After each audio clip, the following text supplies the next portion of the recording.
Twongeye kubasuhuza inshuti bakunzi ba YouTube channel yacu Bwiza TV, tunabashimira mwese mwamaze gukora subscribe, dukangurira mwe mutari mwakora subscribe kuyikora kugira ngo amakuru tubagezaho atandukanye ajye abagereraho kugiye. Nyuma yo gukora subscribe, icyo ubusabwa no kujya ahari notification ugakandaho, ubundi ukareba amakuru tuba twagiye tubageza.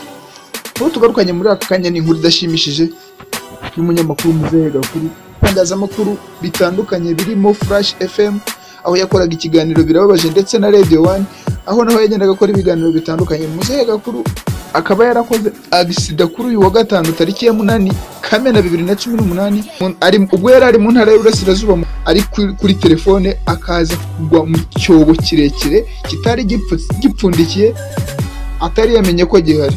Abahageze bwa mbere bakaba barahise bamujyana mu bitaro bya Nyamata, ariko bikaza kurangira bahise bamwohereza i Kanombe naho bikagaragara ko batamushobora bakamwohereza CHK, aho nyuma yo gukorerwa operation byaje kugaragara ko yaviriyemo imbere. Icyo twakwifuriza Muzehe Gakuru no kurwara ubukira, dusaba Imana ko yamworohereza agakira, tunabasaba mwe mwese kumusabira.